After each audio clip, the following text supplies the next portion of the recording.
As I said before, considering what's going on over there with America and Iran, all of this warfare, all this stuff, you need to study the fallen angels.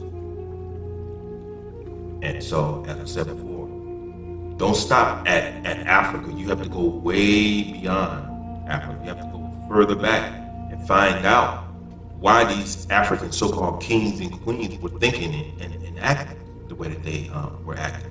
Because let's be real, if you had a king and a queen over your life, it only means one thing. You were a slave before they sent you into slavery. Because the king and the queen are the ones who determine if you live or die. Now don't be sitting up here acting like that's not true. Because it is. If you were under a king and a queen, that king and that queen had the power of life and death over the people who were up under them. So you were already slaves. Our people were already slaves.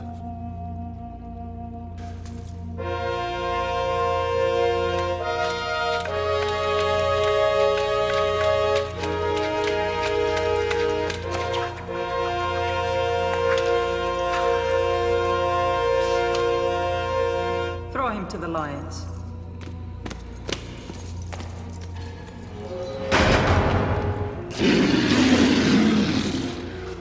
Okay. Presenting Pyro!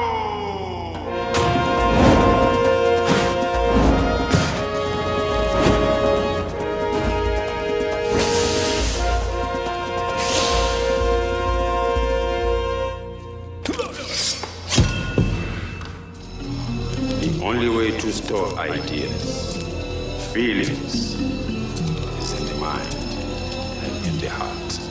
And my future generations will hear the voice of the wind, bringing messages from long ago of Shaka.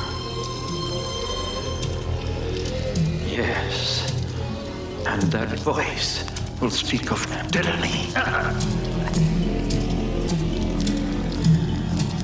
Is that what you once think of me? A tyrant? That is the message brought to them by the wind. Do you all speak our language? Not all of them, Kosi, no.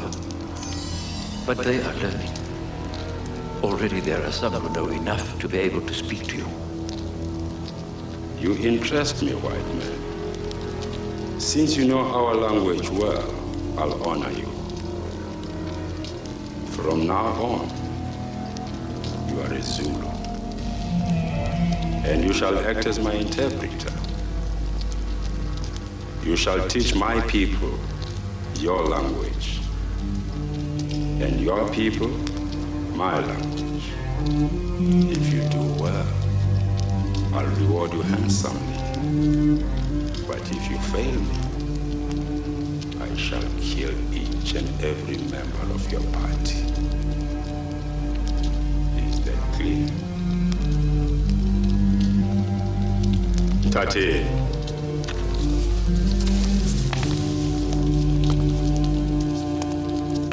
Omane, I want the armies assembled by the next full moon. For a handful of men, Kosi. Men who come in peace. Are you my friend, Omane? Yes, Kosi, I am. In spite of the fact that I can take your life at a moment's notice? That is the basis of our friendship, Kosi. We share a common life. My own. Dabezi. How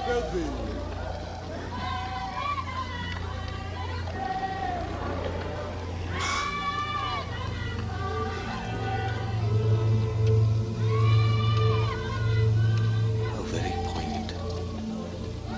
Centuries of poets, and not one of them has thought of giving the fallen angel a mirror.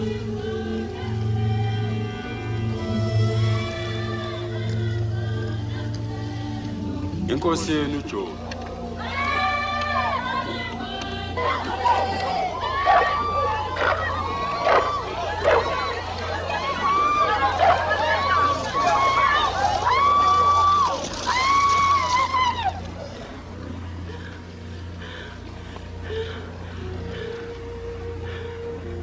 Le kwelakini impilo yomuntu ngabe isezandleni zikabani?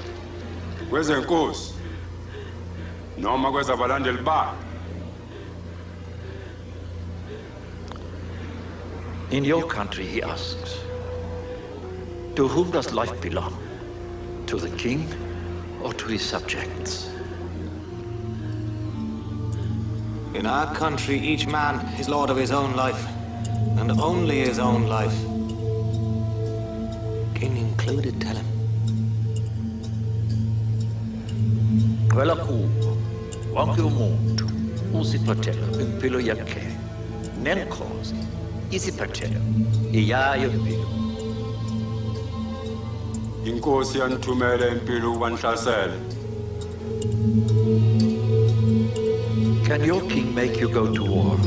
He asks. Yes? Niyafa empini.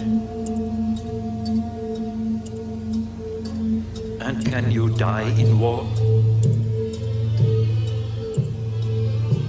Yes. Yebo, ungafa. Akusilona-ke iqiniso lokho kusho.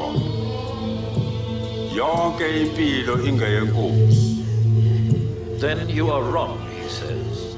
Your king owns life. Ngokufanayo-ke nakuleli. Konke ukuphila kwabantu kusezandleni zami. Ngakho-ke beningenalo ilungelo lokuthi nimphilise ngaphandle kwami mina Ndlovu. Here, life belongs to Shaka. Her life belongs to Shaka. And you had no right to give her life without the great elephant's permission.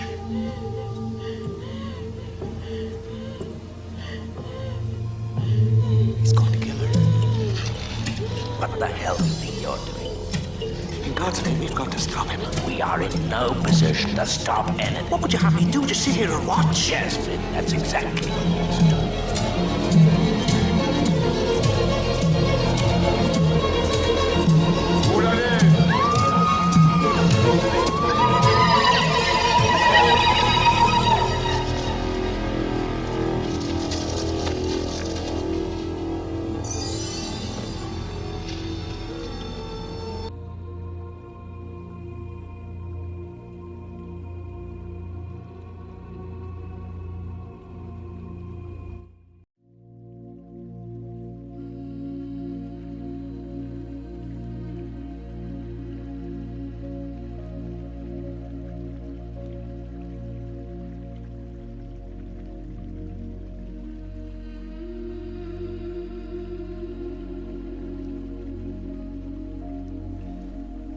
Before I get into the subject of this video, I would like to thank every one of you who sent me some emails regarding the past subject matter of my last video when I was talking about nationality and race, you know, in regards to learning the distinction between race and nationality and everything. But what I mostly appreciate is the manner of which your emails were very, very pleasant, and that's one thing that I thrive on. Is the only way that we are going to help one another and learn from one another, and therefore correct one another when one of us are in error.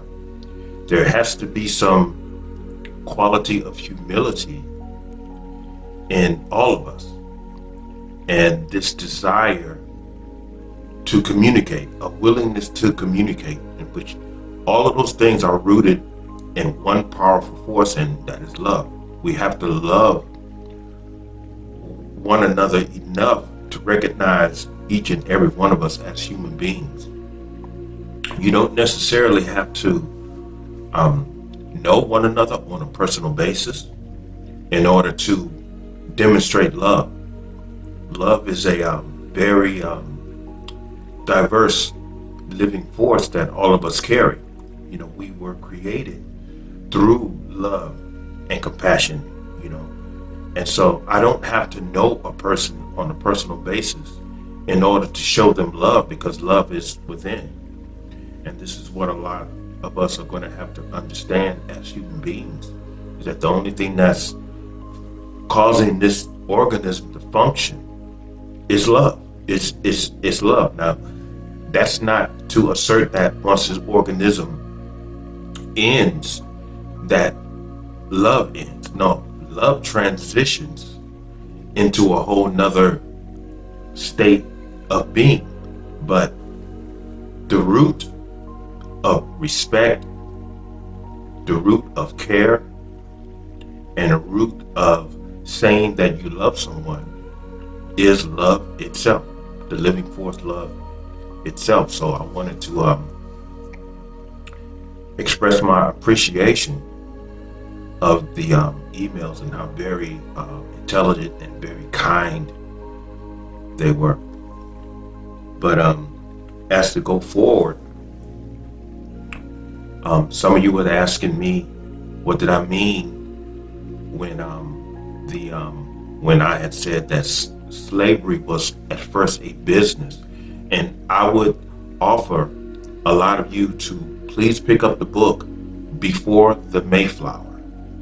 It's a book that Brother Malcolm had studied, and a whole lot of what I talk about I learned from that particular book, Before the Mayflower.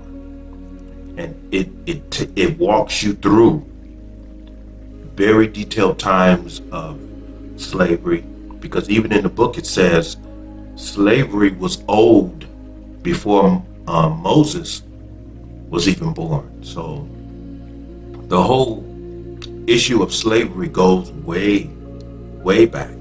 It goes way back. The entire abuse in connection to slavery did not transpire until 1555, when it started over here in America. That's when a whole lot of people started abusing that system of slavery by way of feeling as though they were lording over people, and they was taking advantage of a whole lot of people who were involved in the indentured servitude system, both blacks and whites. You know, we had it wasn't just Africans coming here. You had blacks coming out of England, you had blacks coming out of France, you had blacks coming out of Spain, Portugal. A whole lot of them were shipped here, and a whole lot of the blacks who came here were actually free. And those were the blacks who bought plantation. They bought acres on American soil, and they built plantations right here on American soil. And the way that they had accumulated workers on their plantations, they gave the opportunity of a lot of people, both black and white, to work out their indentured servitude from that they had accumulated over in Europe because of the crimes that they committed over there. Benjamin Franklin had called these people snakes, and so Europe and the other surrounding areas, what they did is the people who they had on this indentured servitude system, once they found out that the New World, which is this land, was being established, they had shipped a whole lot of their people over here on ships, the same way the Africans had allowed their people to be bought and sold into slavery by way of putting their own people on slave ships. I mean, this was going on all over the place. And so when those particular people, whether they were from Africa or from other areas of the earth, these people were in the indentured servitude system. And so what had happened was, a lot of the people who had plantations, particularly blacks, you had a lot of blacks over here who had plantation owners, and they would go to those what Hollywood showcased as, you might as well say, when they had people lined up and they were selling people, a whole lot of those people were buying people to work on their plantations who were part of the indentured servitude system. And so what they did, they pretty much hired these people for working on their plantations to outwork their indentured servitude system on these plantations. And so you had not only whites who were plantation owners, you had blacks, you had Spaniards. It was a lot of people. So that's what I mean when it says slavery was a business. It was a business. Now the darker areas of slavery, when you had a whole lot of people being abused, when you had a lot of people who had already worked their indentured servitude times off from 1 year to 5 years, some of those people didn't survive on these plantations. A whole lot of these people were killed. Some of these people had integrated with the plantation owners' families and became family members. And some people ended up being a victim of the brutality in which grew at some point in time, and they just were forcibly kept there on those plantation, and those were the slaves that a whole lot of these movies portray. And so it wasn't brutal all the time. You know, I mean, it wasn't just Africa selling their people into through the slavery system. I mean, it wasn't just Africa. I mean, everyone was offering bodies, you know, for manpower so that a whole lot of other people were able to build their countries, because they didn't have enough man labor in a whole lot of areas in order to help them build their countries and their cities and everything.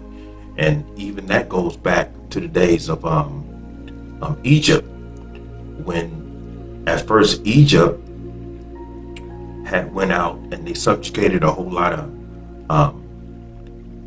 people, and they drew a whole lot of people, and through their offering to work and help Egypt build Egypt.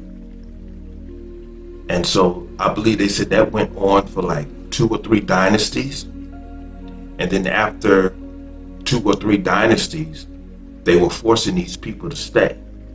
And that's when the oppression had started over there in Egypt. And this is how you get the Hebrew slaves.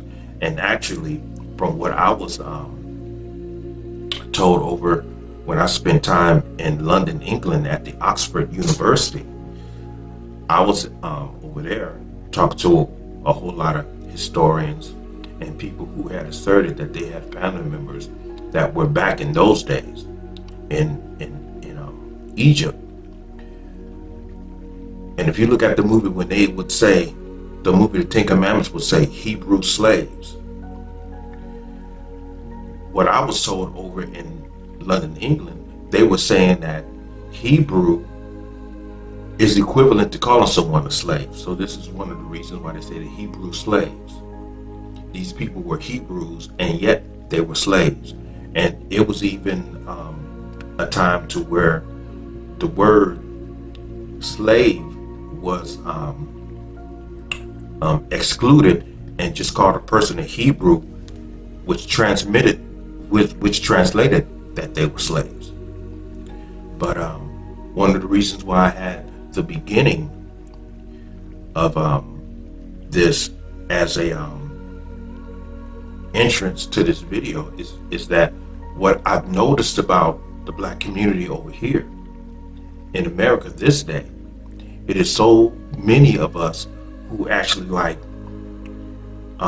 they admire Egypt,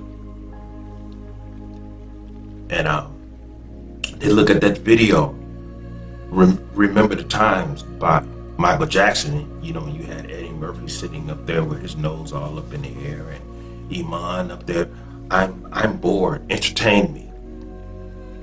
And so they bring out, you know, as you know, and simply because they didn't please her and make her feel better,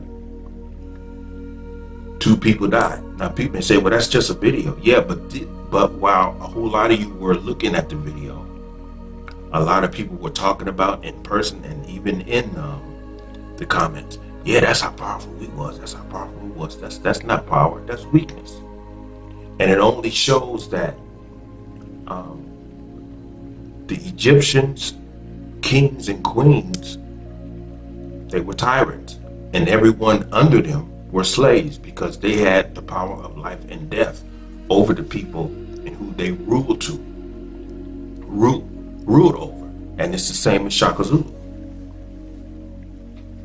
It's the same. It's the same as such, and that's one of the reasons why I always say the so-called African kings and queens, whether it's Egypt or Africa, is nothing to be proud of, because if your ancestors were up under a king and a queen,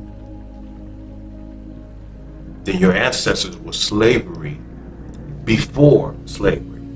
You've always been slaves.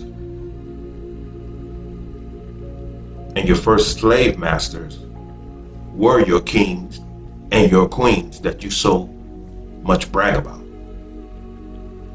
So this is one of the reasons why I was saying, if you want reparations from those who you feel had enslaved you, you need to start in Africa. You need to start there, because the Africans were the one who sold us into slavery. It started with them. They were the ones who put those before us on slave ships in order to be shipped over here to help build this country. Because slavery at that time was a business. Now, the brutality that was put into slavery did not start over here in this country until 1555. This is where the whip comes from, and all of the abuse, when you had a whole lot of people over here, according to the book Before the Mayflower, who willingly helped build this country, and yet they still suffered abuse because a lot of those people were power corrupted. So for a long time, the whip wasn't even necessary because people knew what they were over here for. They were over here to work off their indentured servitude system from other places. So they knew what they were here for. They willingly offered to come here in order to work their crimes off. So you just have to do some research. And considering what I hear a lot of brothers saying, well, the black man is going to be the one that's going to be ruling America in the last days. Okay, well, considering, and Brother Malcolm and them used to talk that very thing is in the teachings of the Honorable Elijah Muhammad. If you read the book Message to the Black Man, that particular teaching is in Message to the Black Man. Now, if the Quran is talking, and the Bible speaks of the world going into its last days and is going into darkness, and if you say that the black man is going to rule in the end, and yet still it's going into darkness, basically what you're implying is that the black man is not going to do anything indifferent than what this white man is doing today, who is currently taking the world into darkness. Because if the black man is not going to turn the world around, and if he's going to rule in the end, and yet your Quran says the world's going into darkness, your Bible said the world's going into darkness, to the capacity that the only way that this is going to end, if we don't turn ourselves around, then the Creator or Allah is going to destroy the earth. Just going to destroy the earth.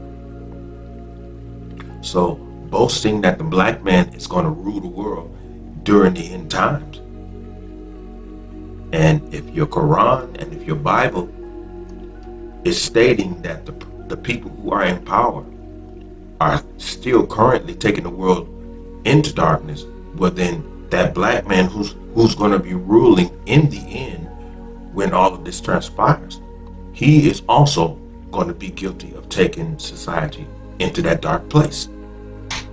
So is this a race thing? Because when it all boils down to it, it's not. It's not about race. It's about principle. It's about what I always speak of, where a whole lot of people say, oh, he's corny, he's corny. Making the world a better place to exist. Heaven on earth. The kingdom of God, the kingdom of heaven is within you. Thy kingdom come, thine will be done on earth as it is in heaven. It starts with the human being. That's what it starts with. It starts with us. This is the only way that things are going to be turned around. Now, if we're just going to repeat what those evil people before us did, then we're no better than them. I mean, that's just like the videos I put before this. If you are under a king and a queen, you were a slave because they had power of life and death over you. You wake up one morning, your king wants you dead, you gone. There's nothing that you or no one else can do about it. But these are the people who y'all boast about all the time. And the reason why you boast about these type of people is because you wish that you had that same power. That's why so many of you was laughing at that video. And that's why so many of you look up to Shaka. Yeah, Shaka was the man. Shaka was the man. Shaka killed his own people. And the same way that a lot of you look at the movie Scarface. Oh, Tony Montana is this, Tony Montana is that. You know, the world is mine. Yeah, but none of you talk about what happened to Shaka and how he died and how he destroyed himself. None of you talk about Tony Montana and what happened in Tony Montana. None of you talk about what happened in Egypt and what caused Egypt to fall. It was the immorality of all of those people who did wrong, and which caused their own self-destruction and therefore their demise. When you self-destruct, you cause destruction about you. There's no way around it. The only way that you are going to be able to sustain yourself, you have to sustain yourself morally in terms of maintaining your morality and not falling by the wayside and becoming immoral like the fallen angels did. That caused all of this. So, as I said before, the Bible and the Quran speaks of the ending times, going into a dark place. So, does it matter who's going to rule in the end? If the end is going to be left into a dark place? Because according to the teachings of Elijah Muhammad, the black man is the one that's going to be ruling in the end, in opposition of the white man. So what is the black man going to do? If the world is still going into darkness, then it sounds like to me the black man is not going to do anything different than what this devil white man did in the past, because the world is still going into darkness. So this is why I say it's not about race. Everything is principle. Everything is principle. So I say again, I thank all of you for those kind emails, and I think I'm going to stop this right now because that's pretty much all I can think of. But please pick up the book. It's titled Before the Mayflower. Pick that book up, because that has a whole lot of history in it. It talks about slavery. It talks about what slavery was.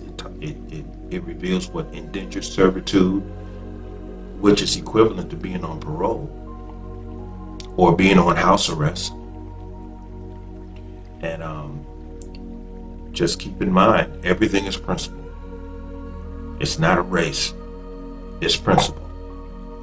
And your nationality is where you were born and raised. It's not your race. So with that being said, everyone enjoy the rest of their morning, and everyone please stay human.